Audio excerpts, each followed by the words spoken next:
Before we even get into this video, I want to start off by saying that I pray for everyone in Ohio. I really wish that you actually get the help that you need. And it's also why I'm so dang pissed off at the White House for just turning down their request for disaster relief. I'm sorry for the language, guys, but what the heck is going on? It's also coming out that people are being asked to sign a hold harmless agreement to prevent people who live in the area from suing in the future. What? There's no way in the world I would ever sign that. Now, I'm going to have more details on that later, but I got to say right now, I am utterly disappointed in what's happening over there. And they're literally taking advantage of people who are probably less financially fortunate, if you understand what I'm saying. Senator Rand Paul tweeted about the situation, and this is one tweet that I swear you got to see it. President Biden had his annual physical for this year, and the results may shock you. It's connected to how he continues to want to serve as the commander-in-chief, so best watch until the end for that. Another lawmaker who recently visited the hospital is Senator John Fetterman, and it's sad to say that he may be there for a little bit longer as he deals with some very, very serious issues. Also, Ukrainian President Vladimir Zelensky, he just warned Belarus that helping Russia would be a big mistake. Now, before I continue, please smash the like button for the video.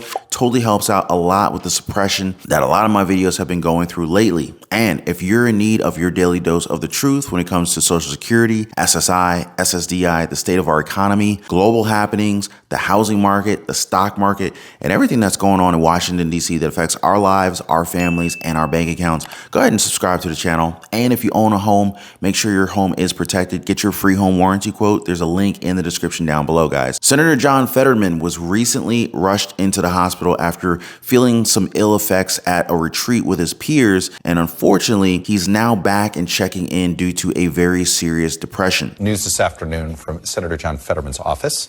The Pennsylvania Democrat checked himself into the hospital, Walter Reed specifically, to receive treatment for clinical depression. According to a statement from his office, while John has experienced depression off and on throughout his life, it only became severe in recent weeks.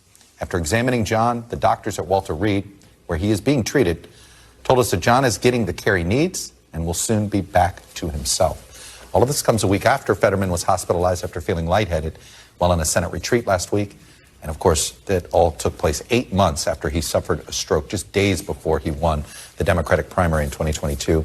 Senator Fetterman's wife, Giselle, tweeted this following this afternoon. After what he's been through in the past year, there's probably no one who wanted to talk about his own health less than John. I'm so proud of him for asking for help and getting the care he needs. An aide said that Fetterman had some difficulty with being in the Senate. Quote, "It's tough being away from home. He's someone who isn't the most patient guy, and it's been tough going to DC when he's still dealing with auditory processing issues," end quote. It leads many to believe that the pressure of continuing his run for Senate, even after a stroke, is now catching up with him. Whatever the case may be, I am hoping that he gets better soon and overcomes his new challenges. Now, speaking of challenges, the odds continue to be stacked against the residents of East Palestine, Ohio, as it seems like Norfolk Southern, the railroad company in charge of the trains that derailed recently, they tried to get people to sign a hold harmless agreement. Wow. There's actually a couple that tried to get their house checked for any of these toxic materials, but were asked to sign the agreement before any check could be done. It's nothing that a person could ever imagine experiencing. From one day going to a beautiful place, a beautiful home, multiple businesses one day, and it's beautiful and it's thriving, to the next day feeling like you have absolutely nothing. It's surreal. Caitlin Schwartzwalder and her boyfriend Chris Wells live just down the tracks from where the train derailed and the toxic chemicals released, upending their lives. I have symptoms myself. I know other people have been having symptoms. My symptoms have been like my eyes pulsating, headaches, tinglingness a little bit. They help maintain police dogs and had to transport over 30 from their home. 4, they say, got sick. And this was the water they pulled from around their property after the chemical release. Last week, Caitlin says that Norfolk Southern, the company that operated the train, came to the door to test for toxins in their home. But before they could, they would need to sign this document. We were told that they were an independent testing agency. Before they could enter the premises, they handed us a contract.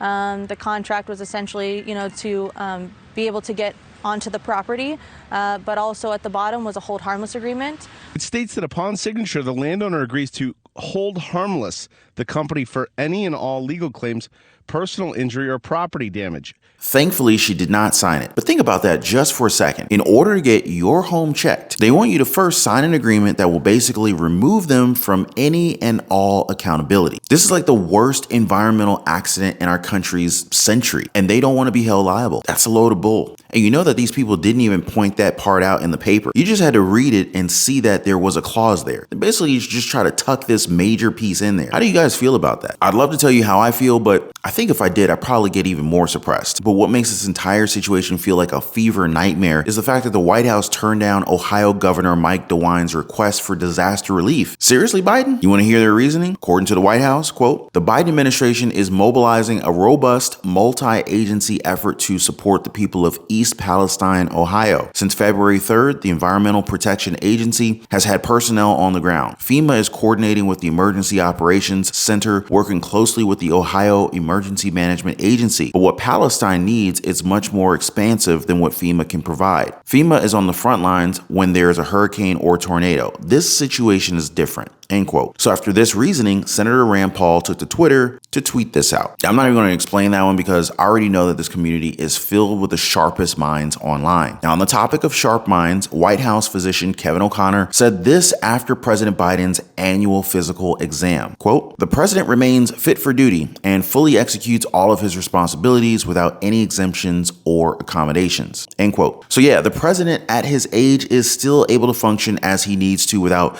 anything holding him back, fully capable of leading the nation. This is coming from President Biden's physician. Now, from one leader to another, Ukraine's President Vladimir Zelensky was recently interviewed about the war that they're fighting, as well as the possibility of Russia getting help from its allies. When I met him today, he was defiant and seemed more than usually sure of his position. I asked what he felt about the threat that Vladimir Putin might strike at Ukraine through neighboring Belarus, and he dismissed it out of hand. And it will be a big mistake for him and for Belarus. It will be a historical mistake. But if Belarus does involve itself with the We'll attack, fight. can you survive? We'll fight. We will survive. We will survive. Yeah. At this point in the war, Russia has had very limited assistance from allies, while Ukraine has had weapons and ammunition sent from all over the globe. Do you guys believe that if one of Russia's allies seriously joins the fight, that Ukraine will realistically be able to hold the line? Let me know what you guys think in the comments down below. Personally, I feel like Ukraine is on their last leg, but it reminds me of something else that's hard to hold on to these days, and that is our money. Our expenses continue to grow while our wages stay the same. With inflation eating away at our purchasing power, it's made our cash flow feel frozen at times.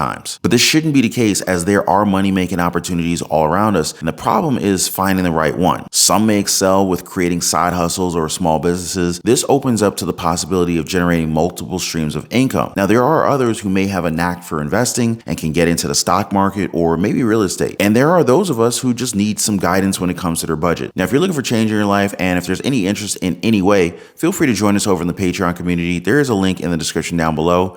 The path to financial freedom is not easy, but it's also not impossible. But before I go, guys, please don't forget, drop a thumbs up for the video. Also subscribe for your daily dose of the truth. Appreciate you guys watching. Please be kind to one another, and I'll see you on the next one.